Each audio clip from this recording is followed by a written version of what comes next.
Hi, I'm Darlene Carman. And I'm Doug Carman. Welcome to the second segment with the bike doctor, Alex LaRiviere. Alex is on his way from the historical Faber's Bicycle Shop to the Children's Discovery Museum here in San Jose.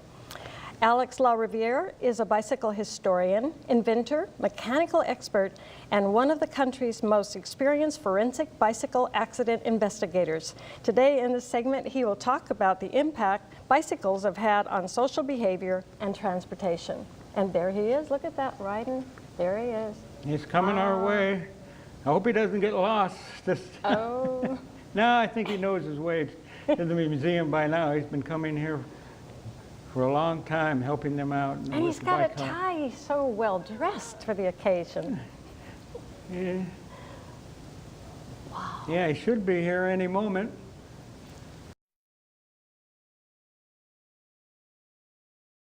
Oh, there he comes right now. Oh, welcome to the show.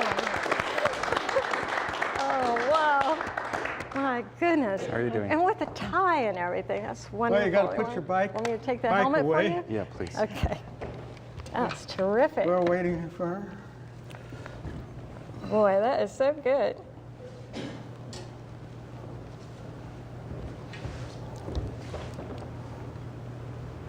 So much to do back there. We'll just let him do his thing.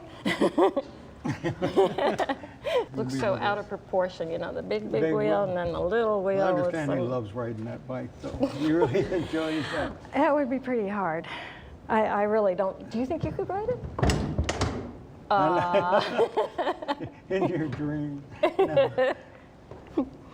Well, I don't think I could ride it here he either. Hey, welcome back. Thank you. You for coming for the second time for another show. And you're going to talk to us about many different things and the social impacts. Yeah, last time you talked about the bicycle evolution. Sorry, the mouth is getting twisted here. But today, now, what is the first thing that brought about like a notable impact on social behavior? What started this whole thing? Well, if you're speaking like the bike boom, but there's a few huge events that happened. One of them was where the Industrial Revolution got moved along greatly. It started progressing really fast. And also there were other aspects such as the emancipation for women. Those were directly related to the bicycle. And so when the modern day bicycle first came on the scene in 1891, there were some elements about that which catalyzed a change in the mindset of people. And what ended up happening was that the bicycle, because of the way that it was constructed, it was an analogy of freedom, or you could even say it gave a feeling of emancipation or liberty. It gave people the sense of flying. And because of the way the bicycle was built, at that time, that moment in time in 1891, all of the elements that compose the modern day bike all finally came together. So there was 100 years that went by in having crude bikes or things that people could ride, but it didn't ever cause a social change. And so, and the bicycle did that. The bicycle had a huge impact on women, and it had a huge impact on men in completely different ways. And so the women, when they were first exposed to it, and they had this sensation of freedom, they went through a process similar to like what we would have learned when we were little kids. We had the opportunity to see other people do things that we wanted to do when other people were having fun, and we wanted to do it. And so what had to have happened was a young lady saw a young man riding his bicycle that was this modern day machine, and he had on his face the sensation of freedom, liberty. He was you could get on your bike and you'd be set free, and you'd be free as a bird. Well, the bicycle was an opportunity to feel like it was for you to be like a bird, to be able to fly. And if you can imagine that, and seeing somebody who at that time is having a great day riding his bike, and a young lady sees this guy having a great day, and she wants to have a great day too. So she's confident that she can convince him to teach her how to ride his bike. So obviously, he ends up not only teaching her how to ride his bike, but he ends up building her a bike.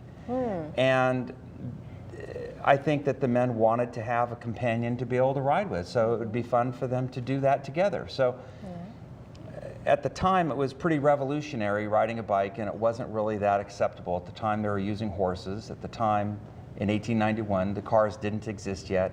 Motorcycles didn't exist yet. Airplanes didn't exist yet. So the hottest thing going was the bicycle. Yep. Oh, yeah. And so, right, so it was a pretty good one. And I think men it was just a cool thing to have. It was a bicycle. And so when the women got on the bike and they were inspired by the bike, what they learned was to overcome fear. And they learned how to when they overcame their fear, they gained courage. And they found something that they really enjoyed, something that gave them pleasure, but also gave them independence. And so it was kind of put in their face about how they were treated. And they didn't think about it, but basically what happened was that in 1891, women couldn't vote. They were more looked upon as a second-class citizen, and they were very oppressed. And the men, especially white males who had money, when they experienced the sensation of the bicycle, it had a different effect on them because they took all their freedom, their personal freedoms and independence for granted. The women didn't have that independence. They couldn't just go wherever they wanted to. They were pretty much stuck at house. And so the men, when they experienced the sensation of freedom, the sensation of flying, they literally wanted to fly. And so that's 1891. The Wright brothers ended up getting the airplane up off the ground in 1903. So it only took 12 years to go from this bicycle that is the modern day bicycle. And as soon as they got that feeling, that desire to fly, you know, the desire for something is like a hope, you know, something where you really want something to happen. Yeah. And for men, they wanted to fly. They wanted to go faster. They wanted to have more power. So eventually, with the bicycle, men were interested in the engine. And so the bicycle itself led them right into the motorcycle. The bicycle led people into more of the development of gasoline and the gasoline engine. So the motorcycles could go faster. They were in the process of trying to develop cars. They were trying to develop the airplane. Well, in the history of bicycles, the very first group of people were the blacksmiths, and then the second group were the gun makers and the sewing machine companies. The third group was the bicycle people. Well, the bicycle people had made up a whole new industry, and from that industry grew the motorcycle, the car, and the airplane. And men were interested in not only more power and going faster, they were interested in money. And so there was a lot of money to be made, and very shortly after the bicycle, you know, got going, they realized they could make a lot more money with the car and the motorcycle. Well, the whole process was actually kind of interesting. Now the women, they ended up experiencing something, and they had to, a lot of the women, you know, were very well educated. They just were treated as second-class citizen. And so, like for example, in 1863, the slaves were emancipated. 1865, a black man could vote. In 1891, a woman couldn't vote, but a black man could. In 1879, a woman could be a practicing attorney. So she could be an attorney practicing before the court, yet she couldn't vote and she couldn't own land. Now, isn't that amazing? And so I think that there was a lot of resentment going on, a lot of deep-rooted anger with relationship to the women. Well, when they finally got something that they really enjoyed, that gave them pleasure, something that was for them personally, and that was the bicycle. Well, as soon as they started having fun and enjoying themselves, not only men, but women, who I guess were from old school, came over and told them, you shouldn't be riding a bicycle, it's very unladylike. And so they finally had some fun and finally enjoyed themselves. It was something for them, and they were very quick to want to take it away.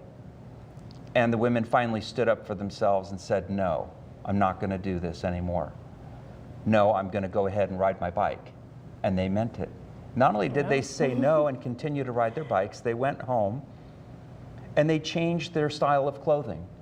And so they started making it more easy for them to ride the bicycles.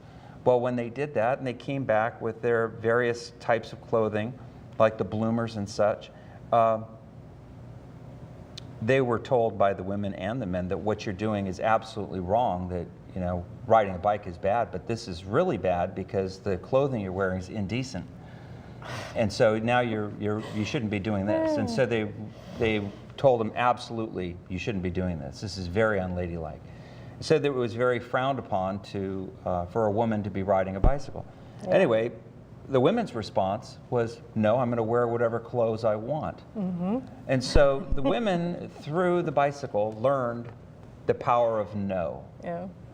And my daughter, when she was like 2.5 years old, she loved running around the house telling me no about everything. It's just such a powerful word to be able to say no and mean it, you know. I don't know how many times she really always meant it, but I think she meant it.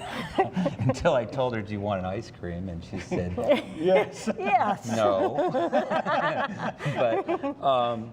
But yeah, so that's pretty much about where it started. And then they were having a good time. They made millions of bikes during the bike boom. And they started making roadways and stuff for bicycles. Yeah. Susan B. Anthony was the one who brought it to the forefront. I think she expressed it. And I think we might have, can you tell us a little bit about Susan B. Anthony? All right, let me get my quote.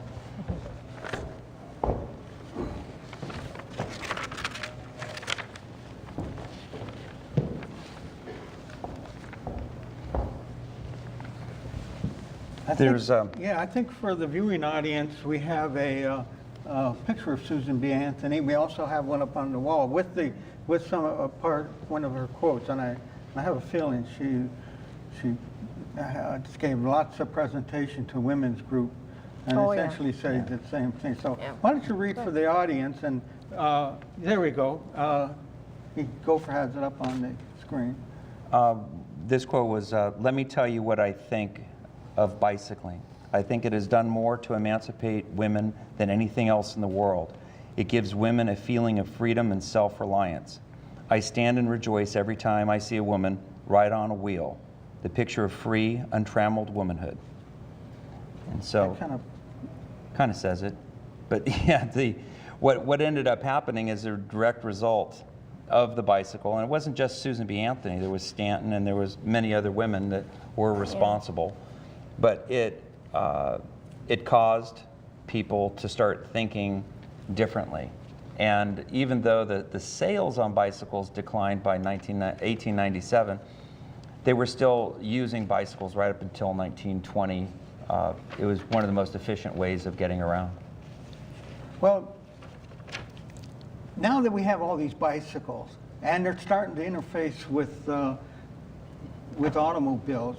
Now, I understand they first interfaced with horses.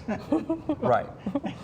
And that was the first phase because automobiles weren't around. But tell us about how that what effect it had with, between bicycles and automobiles. Well, actually, first, the equestrians, the horse riders, and the bicyclists didn't get along because the bicycles would startle the horses. Sure. Yeah. The first, the bicycle industry was actually responsible for the automobile industry's existence in the first place, which is actually kind of ironic. But in 1895, the League of American Wheelmen lobbied for pathways for bicycles. By 1897, in California, there were actual bicycle paths, and those were paved roads. They were paved roads for bicyclists. They were actual bicycle paths, paved roads for bicyclists. It just so happened that very shortly thereafter, the motors, or the automobiles, and the motorcycles needed a better place to ride. So they ended up starting to use the bike paths because they hadn't made roads for cars yet. Because those were paved. Right, they wanted to use the paved roads. So shortly thereafter, making the bicycles, getting the bikes so they were running good and stuff, the cars started taking over the bike paths. And so they kept using the bicycles, and by 1915, there was a lot of automobile use, a lot of horse and carriages still, a lot of motorcycles, a lot of bicycles, a lot of traffic. And so they started passing laws so that you would have rules of the road. So they were trying to figure out what to do because so much traffic was using the roadways. And then by 1920, the automobile had really taken over, and they were really not thinking so much about the bicycle. It was kind of being fallen by the wayside.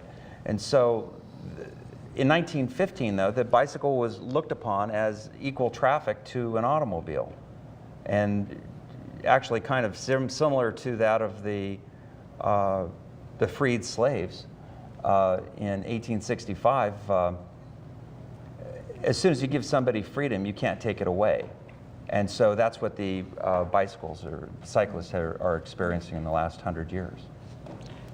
Well, you get, as a bicycle investigator, and you've worked on many cases. How many cases have you worked on concerning bicycles and traffic? Approximately 800, close to 800. About 800? In how many years? 28 years. 28 years. Oh, that's a lot. How many of those concern the bike, the right-of-way on the roadway, you might say, where the conflict between the automobile and the bicycle? Probably about 25% of And how about in the bike lanes themselves? How many involve the bike lanes? Well, lately I've been doing a lot more bicycle lane cases, and so I don't know the exact number in total, but as far as of my work, probably about 5% of them are actual bike lane cases. And the most common cause of an accident involving a bike lane? Would be a car just making a right-hand turn in front of a bicyclist, passes them up. Typically, the car passes up the bicycle, makes a right-hand turn, and the bicycle slams into the side of the car. That's it. You brought with you some animation that you use in the courtroom to show as evidence of how a bike accident occurs, so And the what you could jury do and to the prevent judge it. Sure. can better. Let's see that and clip. It was nice because you brought that along so we could see it. Yeah. Do we have that? We can take a look at it, and you can explain. Yeah, this is actually a pretty well-made roadway. This is actual footage of a roadway, and what you're looking at there is an animated car. And this is what it would look like in the courtroom. With the That's judge. right. This would be a good example of how you'd be able to show something without endangering the cyclist or anybody as a result. You know, so instead of using a stunt man and actually crashing into a car, you can use the animation. It's a little bit safer. Nicer, isn't it? Yeah. Now this footage was provided by Litigation Animation, and the bicycle rider's not me. That's Alex Mendoza. And so Now this is a. I'd like to think it was me. I think he's better looking. Right way. So basically, the scenario that most people don't realize it, but a car is supposed to actually move into the bike lane and take over the bike lane. So you're supposed to initiate your turn approximately 200 feet before your actual turn. You're supposed to put on your signal and go ahead and move into the bike lane before you actually turn right, as far as trying to turn into a driveway. So you're supposed to turn right into the lane, remain parallel, such as you're seeing here, and then after you've gone parallel for approximately 100 feet or so, then you're supposed to execute your turn. And if you can pull in behind the cyclist instead of pulling ahead of him, that's even better. So the mindset, or at least I'd say the most common statement from motorists, is that I never saw the bicyclist. And what we do is we want to be able to show that there was actual a clear opportunity for the motorist to be able to see the cyclist, and they were just, evidently the cyclist is invisible. It's similar for Kind of in the blind spot. no, it's not a blind spot at all. If they just had a different mindset, they would be able to see him. I think it's through prejudice that they just look right through them like they're not even there. You know, I don't even think that people are lying. I think that they honestly don't see them because they're not trying to look for them. They just have something in their head about bicyclists. Well, why do people ignore bike lanes? They actually ignore them. Well, some people do. You shouldn't really ignore bike lanes because the bike lane is a cue. It's a cue to the motorists that bicyclists frequent that area. And when you look at a bike lane, there's a bike lane sign, there's a painted picture of a bicycle and a bicycle's on the roadway. It says bike lane. Most people don't know that a bike lane has a 5-inch wide stripe. So a bike lane stripe is wider than a regular, say, a fog line or a painted stripe for lane delineation. So when there's a bike lane is a separate lane of travel for the bicyclist, and the lane adjacent to the bike lane is for vehicular travel. And so a lot of motorists think that from the curb all the way through their lane is for motor vehicles, and it's not. And so through the bike lanes, I think that things are actually getting safer. When you consider the large number of people that are using bicycles and that are using the roadways now as compared to 30 years ago, I think that the behavior of motorists is actually pretty good, and I think that the behavior of bicyclists is actually pretty good. The number of people killed in the United States hasn't really increased over the last 30 years. The number of people injured in bicycle accidents hasn't really increased. It's pretty much maintained the same, but when you consider the large number of people that are out on the roadway and the increase in population, I think that they're actually doing a pretty good job. So I hope that they build many more bike lanes, and I hope that they make bike lanes. Sometimes you find a strange bike lane where, say, you're in the bike lane and there's a car parked there, and you can open up a car door, and the car door can block the bike lane. Well, that doesn't seem reasonable to me. Well, what about when there isn't any bike lane visible? You're on a country road or a mountain road. It's really scary when you're trying to share the road with bicyclists. So do you have any suggestions to help with that? Well, the vehicle code clearly tells bicycles to stay on the right-hand side of the roadway, and especially if you're in a substandard width roadway, you need to be aware. You need to listen for the cars, and when you are on a roadway that's, say, less than 14 feet wide, don't ride out into the roadway, because if you're in an area where there's turns, you have to realize that there's a limited sight distance. And if a car comes up from behind you, and say the car has opposing traffic in the opposite direction, and you're making it so he can't slow down. If he doesn't have enough time to slow down, you're creating a situation. You need to allow 1.5 seconds for perception reaction time and you need to allow yourself time to move over to the right-hand side. And being out in the roadway, you just become a sitting duck. You know, so just stay off to the right. For the most part, if you just obey the rules of the road, you'd be perfectly fine. You know, I know a lot of cyclists think that you should just take over the roadway, but I'm not one of them. Do we have any questions from the audience? No. Do we have a? Come on up. Oh yeah, here we go. We have someone. We've got Alex? a minute here. So. Do you see bike safety improving? Yeah, I think it's naturally going to improve. I think that the more people ride bikes, the better it's going to get. Just having seen how bicycles are developing, it's going to get better and better. And that just like you see advancements in civil rights right now, especially you have Obama for president, you have women running for all these offices, you have all these huge changes happening. I think that people are going to make an effort to have a change in their mindset on how they not only ride their bicycles, but how they have to deal with bicycles from an automobile driver's perspective. Thank you. Thank you. So, very exciting. Is there anything else you'd like to say? We've got about 1 minute, not even that. And I know that's hard for you, but really quick, anything else to say?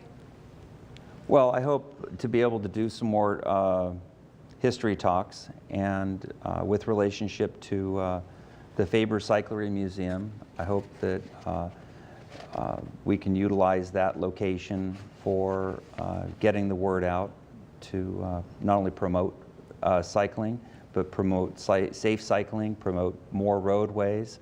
I think that bicycles are here to stay, and I think the more we learn about the history of bikes, the better we can be as people. Absolutely. So we're out of time again, but hopefully maybe in a future segment we can talk about some of the exciting cases that you've had in 800. There are over fascinating 28 cases years. that he has. Yes. Oh, So we'd thank like you. to hear more. So Riveting. thanks for watching the show, and watch again.